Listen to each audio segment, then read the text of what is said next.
नमस्कार मित्रांनो, मन धागा धागा जोडते नवा या मालिकेच्या आजच्या भागात आज आपण बघणार आहोत. वृंदा आणि केदार रेश्माला भेटलेले असतात. वृंदा रेश्माला म्हणते की केदारराव असं मला म्हणाले की तुला सार्थक आवडतो. त्यावर रेश्मा म्हणते की हो, आणि त्याला मिळवण्यासाठी मी काहीही करू शकते. वृंदा म्हणते की फक्त सार्थकच की त्याच्याबरोबर अजूनही काही. रेश्मा म्हणते की म्हणजे नाही, जरा स्पष्ट जर बोललात तर बरं होईल. वृंदा म्हणते की आम्ही जर तुला सार्थक दिला तर त्यात आमचा काय फायदा? त्याची इस्टेट, कंपनी, बिझनेस, प्रॉपर्टी. त्यावर रेश्मा म्हणते की ते सर्व काही तुम्हीच ठेवा. मला त्याची काहीच गरज नाही. माझ्याकडे ऑलरेडी खूप काही आहे आणि मला फक्त सार्थक हवाय. मला लग्न करायचंय त्याच्याशी. वृंदा म्हणते की ठीक आहे, तर आम्ही तुला सार्थक देऊ आणि त्याच्या बदल्यात त्याची प्रॉपर्टी, बिझनेस सगळं काही तू आम्हाला देशील. दोघींमध्ये फायनल डील होते. तर इकडे सुधा ही सार्थकला म्हणत असते की सार्थक, अरे मी तुला हे विचारायला आली की उद्याच्या पूजेचं तुझं लक्षात आहे ना? सार्थक म्हणतो की हे नवीनच काय काढलं पूजा वगैरे? सुधा म्हणते की उद्या वामन शास्त्री येणार आहेत ना, त्यांना मी 2 गोष्टी विचारणार आहे. एक म्हणजे तुझं लग्न कधी होणार? सार्थक म्हणतो की अगं आई, तू काय तोच टॉपिक घेऊन बसली, बरं दुसरी सांग. माफ करा मित्रांनो, पण जर तुम्ही चॅनलवर नवीन असाल किंवा अजूनही चॅनलला जर सबस्क्राईब केलं नसेल तर प्लीज सबस्क्राईब करा आणि बेल आयकॉनवरही क्लिक करा. स्टार प्रवाहावरील सर्व मालिका तुम्हाला आमच्या चॅनलवर बघायला मिळतील. धन्यवाद. सुधा म्हणते की दुसरी गोष्ट अशी की ती गोंडेवाली कधी सापडेल? सार्थक म्हणतो की अगं मग हे विचार ना, ते गोंडेवाली मुलगी जास्त महत्त्वाची आहे. माझ्या लग्नाचं काय विचारतीयस? सुधा म्हणते की माझ्यासाठी तर दोन्ही गोष्टी महत्त्वाच्या आहे सार्थक. तुझं जर लग्न झालं तर तुला आयुष्यभराचा जोडीदार मिळेल, आणि जर ती गोंडेवाली सापडली तर यांच्या तब्येतीत सुधारणा होईल. सार्थक म्हणतो की हा बरं झालं गोंड्यावरनं आठवलं, जरा तो कोट दे ना इकडं. त्यावर सार्थक म्हणतो की अगं हा तोच कोट आहे जो मी आनंदीला दिला होता. अगं आणि गोंडासुद्धा त्याच्यातच राहिला होता. सुधा विचारते की सार्थक, पण तू शोधतोयस ना त्या गोंडेवालीला? सार्थक म्हणतो की ऑफकोर्स शोधतोय मी तिला, पण असं गोंड्यावरनं कसं सापडणार ना? सुधा म्हणते की नक्कीच सापडेल सार्थक. उद्या वामनशास्त्री येत आहेत ना, ते नक्कीच काहीतरी मार्ग सापडतील. सार्थक, काहीही करून तिला माझ्या समोर आण. ती जे काही म्हणेल ना ते सगळं काही करेल मी. सार्थक म्हणतो की अगं तूच काय आई, ती मुलगी जे सांगेल ते मी सुद्धा सर्व काही करेल. शेवटी बाबांचा जीव वाचवलाय तिने. सुधा म्हणते की खरंच ना सार्थक, तिचे खूप उपकार आहे आपल्यावर बिचारी. तर हे सर्व बोलणं वृंदाने ऐकलेलं असतं. वृंदा म्हणते की अच्छा, गोंडेवाली काय? तर इकडं आनंदी अंथरूण घालत असते आणि त्यावेळी अण्णा आनंदीसाठी पाण्याचा ग्लास घेऊन येतात. आनंदी म्हणते की हो अण्णा, मी आणलं असतं की. अण्णा म्हणतात की आणि हे काय, अंथरूण एवढं पातळ का बरं? पावसाळ्याचे दिवस चालू आहे, डबल टाक. आनंदी म्हणते की हो, सवय असायला ही काय मुंबई नाही, नाशिक आहे हे. अगं तुझी पाठ अकडून जाईल, नाहीतर हुडहुडी भरेल तुला. आनंदी म्हणते की बरं ठीक आहे अण्णा, मी करते अंथरूण डबल. अण्णा म्हणतात की बरं आनंदी, उद्याचं नक्की आहे ना? आनंदी म्हणते की कसलं? अण्णा म्हणतात की अरे देवा, मी तुला सांगितलंच नाही. उद्या सार्थक सरांच्या घरी पूजा आहे ना, आणि आपल्या दोघांनाही बोलवलंय पूजेला. त्यावर आनंदी म्हणते की हो का अण्णा, पण उद्या तर मला ऑफिस आहे. अण्णा म्हणतात की हो ग, आधी पूजाला जाऊ आणि नंतर जाऊ मग ऑफिसला. अगं सार्थक सर सुद्धा तिथंच असणार आहे. आनंदी म्हणते की हो अण्णा, सार्थक सर तिथं असतील, पण मला तर जावं लागेल ना ऑफिसला. अहो मी एम्प्लॉई आहे तिथे. अण्णा म्हणतात की असं काय करतेस, आता आपल्याला एवढं प्रेमाने पूजाला बोलवलंय आणि मग आपण जायलाच हवं ना तिथे. आनंदी म्हणते की बरं ठीक आहे, जाऊयात. बरं ते सोड, त्यांचा कोट दिला ना तू? आनंदी म्हणते की हो दिला. अण्णा म्हणतात आणि त्या कोटाच्या खिशातला गोंडा? अगं एक गोंडा होता त्यांच्या वरच्या खिशामध्ये आणि तो खूप महत्त्वाचा आहे असं ते म्हणाले. आनंदी म्हणते की गोंडा? अण्णा म्हणतात की हो, म्हणजे मलाही थोडं वेगळं वाटलं, पण मी त्यांना विचारलं वगैरे नाही. आनंदी म्हणते की हो अण्णा, असेल एखाद्या साडीचं, साड्यांना वगैरे लावतात ना गोंडे. अण्णा म्हणतात की जे काही असेल ते जाऊ दे, पण ते सार्थक सर खूप चांगले आहेत हा, आणि त्यांना बघितलं का मला नेहमी असंच वाटतं की तुला असाच नवरा भेटायला हवा होता. आनंदीला थोडं वाईट वाटतं. आनंदी अण्णांना म्हणते की अण्णा गुड नाईट, मी झोपते आता. अण्णा आनंदीला म्हणतात की जाऊ दे, नशिबाच्या गोष्टी असतात, झोप तू. आणि अण्णा तिथून निघून जातात. तर इकडे रेश्मा घरामध्ये असते तेव्हा वृंदा तिला कॉल करते. रेश्मा विचार करते की आता हा कोणाचा कॉल आहे. रेश्मा विचारते की कोण बोलते? वृंदा बोलते की मी बोलते. रेश्मा म्हणते की तुमच्या मीला काहीतरी नाव पण असेल ना? त्यावर वृंदा म्हणते की सार्थकची काकू बोलते. त्यावर रेश्मा म्हणते की अच्छा, तुम्ही बोलताय का? नाही म्हणजे माझ्याकडे तुमचा नंबर नव्हता ना. बरं तुम्ही मला आत्ता का फोन केलाय? वृंदा म्हणते की मला तुला एक विचारायचं होतं. वृंदा विचारते की तू कधी सार्थकच्या बाबांना भेटली आहेस? रेश्मा म्हणते की नाही, म्हणजे एकदा मी घरी आले होते, फक्त त्यांना बघितलं होतं, बोलणं वगैरे काही झालं नाही. वृंदा म्हणते की बरं ठीक आहे, चांगलं झालं. आता मी जे सांगतेय ते नीट ऐक. आता मी तुला एक गोंड्याचा फोटो पाठवते आणि तो गोंडा खूप महत्त्वाचा आहे आणि आता काय करायचं ते नीट ऐक. अशा प्रकारे वृंदा ही रेश्माला गोंड्याबद्दलचा सगळा प्लॅन समजावून सांगते.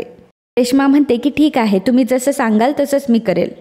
तर इकडे केदार वृंदाला म्हणतो की अहो सासूबाई, काही चाललंय काय तुमच्या डोक्यात? तर वृंदा म्हणते की त्या गोंडेवालीसाठी सुधा आणि सार्थक काहीही करू शकतात. केदार म्हणतो की अहो पण ती गोंडेवाली. वृंदा म्हणते की सांगा बरं ती गोंडेवाली कोण आहे? केदार म्हणतो की हो ना, कोण आहे ती गोंडेवाली? वृंदा म्हणते की अहो तेच तर, ती खरे गोंडेवाली कोण आहे, कशी दिसते, कोणासोबत राहते, कोणालाच काही माहीत नाही आहे आणि एखाद्या छोट्याशा गोंड्यावरून तिला शोधणं सुद्धा कठीण आहे. पण आपण तशीच गोंडेवाली उभी तर करू शकतो. काय आहे ना, याने काय होईल की सार्थक आणि सुधाचा ज्या गोंडेवाली मुलीवर जो प्रभाव आहे ना, तो आपण खोट्या गोंडेवाली मुलीवर टाकून देऊ. केदार म्हणतो की व्हॉट अन आयडिया सासूबाई, आज मला खरं कळलं की तुम्ही किती पाताळयंत्री आहात. वृंदा म्हणते की आता तुम्ही जास्त चेकाळू नका, यापुढे सगळं काम आता तुम्हाला करायचं आहे. आत्ताच्या आत्ता तुम्हाला सार्थकच्या रूममध्ये जाऊन त्या गोंड्याचा फोटो काढायचा आहे.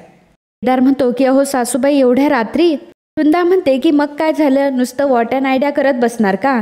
मी जर पाताळयंत्री आहे तर तुम्ही कोण वरातीतले वाजंत्री? जा आणि मी सांगितलेलं काम करा. तर इकडे सार्थक हा झोपलेला असतो आणि वृंदा आणि केदार त्यांच्या रूमजवळ येतात. वृंदा म्हणते की जा आणि कोटमधून तो गोंडा काढून आणा. केदार म्हणतो की अहो सासूबाई, त्याच्याकडे 50 कोट आहेत, कुठला कोट नक्की? तर वृंदा म्हणते की बघा, त्याच्या जवळ जो ठेवला आहे ना, त्यातून गोंडा काढून आणा. केदार म्हणतो की अहो खूप सिंपल मिशन आहे, बघा आता मी कशी चिरीमिरी करतो. केदार हळूहळू जात असतो आणि तो कोट काढण्याचा प्रयत्न करत असतो, परंतु सार्थक त्याच वेळी त्याची कुशी बदलतो आणि केदारकडे तोंड करून झोपतो. सार्थक झोपलेला असतो. केदार पुन्हा कसाबसा तो कोट काढतो आणि त्या कोटच्या खिशातून तो गोंडा बाहेर काढतो. गोंडा हातात आल्यावर वृंदा आणि केदार मात्र खूपच खुश होतात. केदार पटकन फोटो काढण्यासाठी जातो, परंतु फ्लॅश चमकल्यामुळे सार्थकला जाग येते. सार्थक म्हणतो की कोण आहे इथे, कोण आहे? असं म्हणतात सार्थक लाईट लावतो आणि त्याला समोर केदार दिसतो. सार्थक केदारला म्हणतो की केदार, तू इथे काय करतोयस? केदार म्हणतो की मलाच नाही माहिती मी इथे काय करतोय. तितक्यातच वृंदाला आयडिया येते. वृंदा लगेचच येते आणि म्हणते की अहो केदारराव, तुम्ही इथे काय करताय? तुम्हाला शलाका केव्हाची शोधते खाली? काय हो केदारराव, दारू ढुसल्यावर तुम्हाला काहीच कळत नाही का? केदार मात्र आता वृंदाकडे बघायला लागतो आणि मग केदार दारू घेतल्याची ॲक्टिंग सुरू करतो. वृंदा म्हणत असते की अहो केदारराव, जर तुम्हाला झेपत नाही तर तुम्ही पिता कशाला एवढी? केदार म्हणतो की माझी बेडरूम कुठे? सार्थक म्हणतो की केदार, तू ड्रिंक करून आलायस? केदार विचारतो की तू कोण आहेस? केदार म्हणतो की हो, तू सार्थक आहेस ना, नाईस टू मीट यू. तर सार्थक म्हणतो की अरे किती वाजलेत रात्रीचे? केदार म्हणतो की तू काय करतोयस माझ्या बेडरूममध्ये? वृंदा म्हणते की अहो केदारराव, काय करताय तुम्ही? ही सार्थकशीच बेडरूम आहे आणि तुम्ही चुकून त्याच्या बेडरूममध्ये आलात. चला बरं, तुम्हाला शलाका शोधते खाली. केदार म्हणतो की कोण शलाका? अच्छा, माझी बायको ना. आणि मग केदार सार्थकला म्हणतो की एक्स्ट्रीमली सॉरी, माफ करा मला, आणि पुन्हा झुलत झुलत डुलत डुलत तिथून निघून जातो. वृंदा सार्थकला म्हणते की बघितलं ना सार्थक, हे पण कसे ड्रिंक करायला लागले. सार्थक म्हणतो की केदार कधीपासून ड्रिंक करायला लागला? वृंदा म्हणते की बघा ना, एकीकडे आता आदर्श होता, आता केदारराव सुद्धा करताय. कुठेतरी पार्टीला गेले होते आणि मग स्वतःची बेडरूम समजून तुझ्याच बेडरूममध्ये आले. सॉरी हा सार्थक, मला माहिती आहे आमच्यामुळे तुला कायम त्रास होत असतो. वृंदा तिथून निघून गेल्यावर सार्थक झोपण्यासाठी जातो, तेव्हा कोट हा खाली पडलेला असतो आणि त्यावर गोंडाही असतो. सार्थक विचार करू लागतो की हा गोंडा खाली कसा काय पडला, परंतु जास्त विचार न करता त्यालाही झोप येतच, त्यामुळे कोट बाजूला ठेवून तो तसाच झोपी जातो. बाहेर येऊन वृंदा केदारला म्हणते की फोटो आलाय का आणि फ्लॅश कशाला लावला? तर केदार म्हणत असतो की जर फ्लॅश नसता लावला तर फोटो कसा काय आला असता? वृंदा म्हणते की बरं जाऊ द्या, आता तो पटकन फोटो रेश्माला पाठवा. केदार लगेचच रेश्माला तो फोटो पाठवून देतो. दुसऱ्या दिवशी अण्णा सकाळी सकाळी तयार झालेले असतात आणि ते आनंदीलाही विचारतात की आनंदी, झाली का तू रेडी? आनंदी म्हणते की हो अण्णा. मालती म्हणते की काय हो, सकाळी सकाळी एवढे चांगले कपडे घालून कुठे निघालात तुम्ही? अण्णा म्हणतात की अगं तुला कालच सांगितलं होतं ना की सार्थक सरांच्या घरी पूजा आहे आणि आम्हाला बोलावलंय. लीना म्हणते की अण्णा, मी तुम्हाला काल म्हणाले पूजेला जा, पण जरा जपून जा. अण्णा लीनाला खानाखुणा करून सांगत असतात की आनंदी पुढे हा विषय नको. आनंदी विचारते की जपून का जायचं? अण्णा म्हणतात की काही नाही ग आनंदी, तुझा ड्रेस किती छान आहे, एकदम मस्त दिसतोय हा तुला.